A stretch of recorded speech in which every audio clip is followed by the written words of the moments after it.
सातारा असो किंवा महाराष्ट्र, शिवसेना आपल्या पद्धतीने काम करत आहे। विस्तवाला ज्यांनी हात लावला तर त्याला कसा चटका बसतो हे आगामी काळात दिसून येईल, असा इशारा शिवसेना ठाकरे गटाचे विरोधी पक्षनेते अंबादास दानवे यांनी दिला आहे। कोरेगाव येथे बैलगाडा शर्यतीचे आयोजन करण्यात आले होते। या शर्यतीच्या उद्घाटनास आले असताना शासकीय विश्रामगृह येथे पत्रकारांशी ते बोलत होते।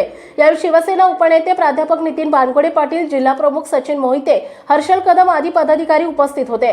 दानवे म्हणाले, फडणवीस यांना कारसेवक असल्याचा पुरावा सादर करावा लागतोय, यातच आमचे यश आहे। बाबरी मशीद पाडल्यानंतर शिवसेना प्रमुख बाळासाहेब ठाकरेंनी सांगितले होते की बाबरी मशीद जमीनदोस्त शिवसैनिकांनी केली, त्याचा सार्थ अभिमान आहे। शिवसेनेतील फुटीनंतर जिल्ह्यातील परिस्थितीबाबत प्रश्न विचारला असता आमदार दानवे म्हणाले, शिवसेना पक्ष फिनिक्स पक्ष आहे। थोडीशी फुंकर घातली जी विस्तव होते आणि विस्तवाला कोणी हात लावला तर त्याला कसा चटका बसतो हे आगामी काळात दिसेल। आमदार दानवे पुढे म्हणाले, बैलगाडा शर्यत ग्रामीण भागातील मातीतील खेळ उत्सव आहे। प्रत्येक ठिकाणी हा उत्सव वेगवेगळ्या प्रकारे पार पडत असतो।